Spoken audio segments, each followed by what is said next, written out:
All right, guys. So last week we did something pretty freaking ridiculous. We tried the cabbage soup diet. So I don't know if anyone knows about the cabbage soup diet. I feel like if you're of Caribbean / South American descent, then your parents probably did the cabbage soup diet at some point. And when we say parents, we say moms. Yeah, my mom did that. My mom did it like so many times. Desperate times call for desperate measures. Yeah. So I mean, and contrary to actual reality, these like crash diets are not healthy for you to do long term. Like they're not anything that anyone should be using as a format for healthy weight loss. Right. But we wanted to give it a shot. I don't know, like when I was younger, I didn't realize that it was a cabbage soup that my mom was taking when she would make this big pot of soup to lose weight. Oh, I knew. I mean, when I was older, I figured it out. But like, no, like she made it. My mom made it seem like, because she would make it and then she'd be like, "Oh, do you want some cabbage soup?" I was like, "No one wants no cabbage soup." So see, the difference is my mom never offered it. Oh, like she just kind of made it, and then she would follow the diet that went along with it. Like, you know how like on this day you can only eat vegetables, and this day you can only eat fruits, and there's so many different stipulations for all the 7 days of the week. Did your mom do it alone? Yeah. My mom never did it alone. Your mom had some serious willpower. Oh, wow. My mom always did it with a friend. Always. Yeah. So that's funny.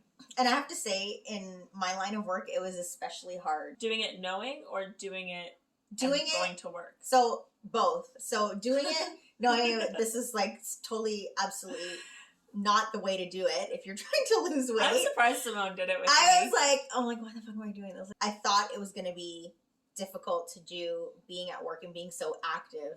Because normally I'm such a hangry person and I need to eat every how many hours. I just thought I would just I was going to pass out from starvation or I was just going to be a freaking maniac. Which neither of the two happened, actually. I was really excited to do it. And I was the one who brought it up to Simone. I said, Simone, let's do this. Look, you can lose 10 pounds in a week. Let's lose the 10 pounds and then we'll follow it up and we'll like work out the week after. Because me and Simone generally will work out. So then she was like, okay, but it's going to suck. It's going to be the worst thing ever. And I was like, no, it's going to be great. Like, it does not look that hard. It's going to be great. We're going to do it.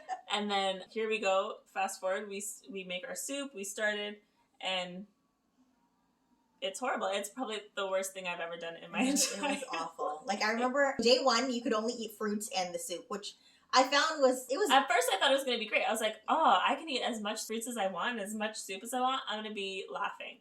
And by lunchtime, I was starving. And I had bought pre-cut fruit and stuff because I was not going to do it myself. Like, I was going to cut my fruit, and then I know that if I see an apple full, I don't want to eat it.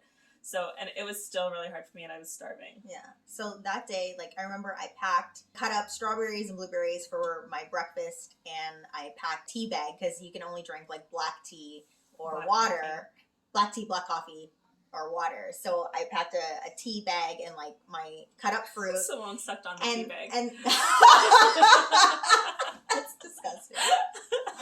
Packed that, and then, like, for lunch, I put a lot of soup in a Tupperware container for lunch. I think that was one of the days where I ate the most amount of soup between lunch and dinner. Gobbled that down. Yeah. That was like the main source of sustenance for the day. I ate a lot of that soup as well because it's pretty bland. So I kind of cheated and I was like, I'm putting hot sauce on everything. Like Frank's Hot, I put that on everything. I did it because it was just so bland. Yeah. And then the next day, day two, was just vegetables. Just vegetables. Which the hardest part of that for me was eating vegetables for breakfast or eating the soup for breakfast. And I think I chose the soup. But I think that was was that the day that we had the baked potato for breakfast? Oh yes, day two was start with the baked potato. Oh. Yeah. Well, I was like, why is Simone so bent on having a potato for breakfast? So hungry. I was I was so hungry. You know what? That friggin' baked sweet potato was the best day of my life. Like, you had a baked sweet potato? Uh-huh. I just had a plain, I cut my potato up and put some seasoning and baked it, but like... I told you that. I'm like, I had a baked potato. I didn't know it was sweet. Potato. Yeah, it was a sweet potato. I had the baked potato in the morning, and then it's just vegetables and that stupid soup for the rest of the day. I had the baked potatoes that I cut, and then I had, like, salad and stuff. Yeah. And I think I had avocado, which we were kind of on the fence about avocado, whether or not it's a fruit or not, because... Technically it's a fruit, but I mean, we all eat it like vegetables, so it counted for vegetable day for me. Next day was vegetables and fruit, which was a little bit easier. Yeah. But by that point, you're already so starving that it doesn't matter how much of anything you ate. It was not filling you up. Yeah. At all. So, again, just gobbling soup. And by this point, we had basically finished our soup. Yeah. And we had to make another Batch, pot yeah. for the next 4 days. Right? So that was a whole nother waste of my life. But anyway, so we did it. Yeah. And then day 4 was the other relief day because you could actually eat bananas and milk and yogurt. Oh. So the worst part, it was the day that kind of filled me up the most. So you were allowed to have basically as much yogurt, skim milk, and up to 8 bananas. I don't know who eats 8 bananas, but I had 4. Yeah, and then of course, you could still drink the soup. Right, as much soup as you wanted. Yeah. But I found that because I was having like big bowls of yogurt. Well, I had oat yogurt because I don't do dairy, but I did the oat yogurt and then I put my bananas in it and it was a lot. And it was actually kind of feeling like there's something about yogurt that really, I don't know, just fills up my belly. So I had 3 big bowls of that and I probably had like 2.5 bowls of the soup because I just didn't want, like by the 3rd day, you're so starving, but you don't want any more of this soup. So you kind of just, that's what I did. But did you? So that day, she's drinking cups of oh my glasses God, I was so sad. I was just so sad.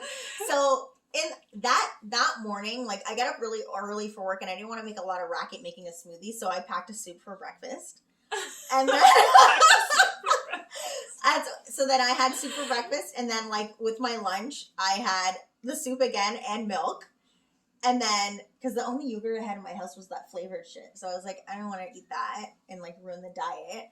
So then I came home and I made a smoothie with, I didn't use skim milk. I used almond milk, guys. So I guess, I don't know if that's a cheat or whatever, but I don't think so. I used almond milk. If you're lactose intolerant and you don't drink even lactose milk, and it's your alternative. Yeah. We live in a different world now. So yeah, I did a smoothie with banana and almond milk and it was so sad. Yeah, I was like, why don't you just put yogurt in it? And she's like, I don't know. I'm like, I don't know. And then I ended up coming over and we recorded that day. We were both sitting watching Netflix, like starving, and our bellies were going. She's making lunch for her daughter. She's like, do you want this little piece of banana? I was like, yes. It was so sad. As I was like sitting there guzzling gallons of milk. Like no one drinks milk like that. I actually did too. I really enjoy my oat milk. I drink the unsweetened vanilla flavor, and I ended up drinking like 3 glasses of it, which I never generally drink just oat milk like that. I'll put it in cereal or I'll put it in my coffee or tea, but I never just kind of drink it plain like that, and it was fucking best drink ever. Right? I was like, right? I can tell you the last time I actually like took a cup of milk and was like, let me drink this. And then that was day what? 4? That was day 4. Day so then 5? we got up to day 5 and it was the weirdest meat. Business ever. Right? Yeah. So that was the day we were allowed to have meat and oddly tomatoes. Oh yeah, 8 tomatoes. And soup. And as much soup as you wanted. Yeah. And it said only basically a pound. It was roughly a pound of meat. So that was the day that I had to buy my food because I didn't pack properly for work. Oh, yeah. She had an omelet. So I went downstairs to go get chicken at work, and I didn't like how the thought of eating the chicken downstairs, I was just like, no, I'm just gonna get an omelet. It was basically just 3 egg omelet, so 3 eggs and tomatoes, and that was it. And I just sprinkled black pepper on it and called it. It was my omelet. It was the best. It was my omelet. It was the best omelet that day. For me, it was a little harder that day because I'm doing Lent as well, and for whatever reason, I decided to actually follow Lent for the full 40 days, not just Fridays, people. And I ended up giving up meat, so I'm only eating fish. But obviously, again, I'm not going to have a whole bowl of tuna for breakfast. Or you could have. I ended up having the soup for breakfast. And I was so sad. That day. But it was still hard, like, because there's only so much meat you're really going to eat. Yeah. But then we also managed to not eat as much soup those days. So I think I probably had like 2 bowls of soup or maybe just 1. I know I didn't eat a lot of it. No, I didn't. By the end of the week, we were really slowing down on that soup. Yeah, I think we were just getting sick of it at that point. It was way soup. We're at day 6 now, so then it was like eat only protein and veggies, no starchy vegetables. That was a little easier because Yeah, I didn't mind that day. I cooked my vegetables. You're supposed to have raw vegetables, but again, no. I baked them. I just ate like chicken and vegetables. Yeah. And then I didn't end up have soup again. Like, I think that day we had one and we both had said, we're like, well, I'm not really eating the soup. Yeah. Day 7, eat only So the fruits, last day. vegetables, and juices, and no bananas and no starchy vegetables. That day, I didn't follow it too well. Like, I No, was we just didn't like, do it till the My mom I'm ended done. up making like a fried fish and a Coconut coconut rice. And me and Simone were recording that day, so Simone was over. We were both like, no, I can't. And then we were starving, so we had a protein bar. Oh my god, we ate all the food. We that just day. couldn't with the soup. We were, you know what we say, and this is the worst part, is that we were so strict during the whole week, and we weren't eating, and we were just following what we could eat. And then we got to this last day, and we were starving, and we still were kind of. It created this weird relationship where we just didn't eat more. Like I have food in my fridge, I have snacks in my But we're just so like reluctant to eat anything. I think it's because we went so far. It was like we didn't want to ruin it. Yeah. And then we made our meal prep because we decided that we were going to do a week of meal prep food. 5 lunches, 5 dinners. Basically, it's portion sized, right? And it was all pretty much low carb. By the end, we were almost fainting because we were so hungry and we were doing all this meal prep. And we weren't even eating the food that we were, like, as, you know, you make stuff and you pick at it and you eat. Yeah, none of that was happening. We didn't even taste the food as we were cooking it. Like, we're very lucky the food actually ended up tasting good. I For know. the week. We're so lucky. So I was like, try this tuna. And I was like, no, I'm good, whatever. And I wouldn't. Like, it was just so weird. Oh, you know what I forgot to mention? Throughout this diet, I was trying to work out as well as do this diet. So I worked out 4 out of the 7 days. The days that I did work out was the days that I took the veggie protein powder. But I would just drink it with like water. I'm amazed that I was even able to do it. But I did. Well, and that's the funny thing was I was so excited to do it and I was like, this is going to be a walk in the park. I can do it. By day 1, I was defeated. But I still did it. I starved the whole week. I was dead. I didn't have energy to do anything. I was tired. Trying to focus on editing videos, it was hard. Yeah. And I would text Simone like, I can't, I'm dead. Yeah. And then I don't understand how Simone had gotten up to work. It was true mom power is what she had. Yeah, like, she'd get up, go to work, come home, and then she's with her daughter, obviously. It's just a lot. Like getting through work. Like work almost came like a distraction. Because I was busy, so I wasn't thinking about when's the next time I'm gonna eat. Like it was just kind of as bad as me sitting around the house. Yeah, but yeah, I think that work helped in that way. At the end of the day, how many pounds did you lose? I lost 4.4 pounds. And I lost 4.4 pounds.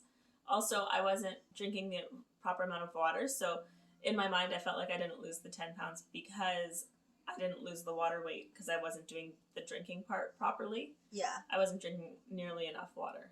And turns out the protein powder that I was using was actually 160 calories. And I only found that out, like, I think it was like day 6 or something when I messaged you and I was like, oh my god, the protein powder is 160 calories. So now we know why you didn't lose 10 pounds.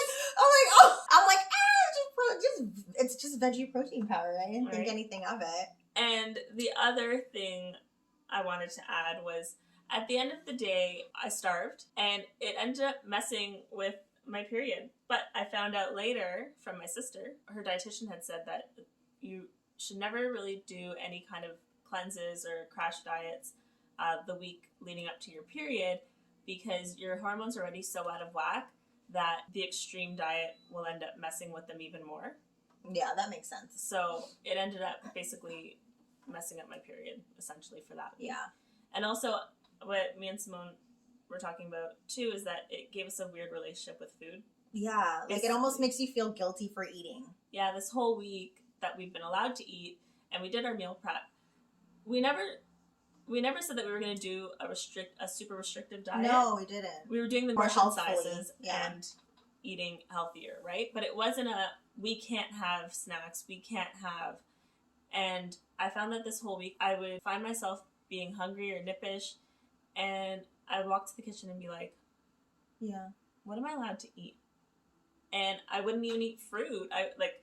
Later on in the week, I started eating bananas because I was like, well, I guess I can eat bananas. Yeah. But it was really hard, and then I did end up eating some, like, my handful of nuts. I was Yeah. like, I ate a handful of nuts today, Simone. It's just not a good place to be. No, it isn't. I would never do this diet again. No. Obviously, if it was like one of those things where a doctor was like, okay, you have to do this because you're going to get bariatric surgery. I don't think it's Simone no, won't let me do no, bariatric surgery.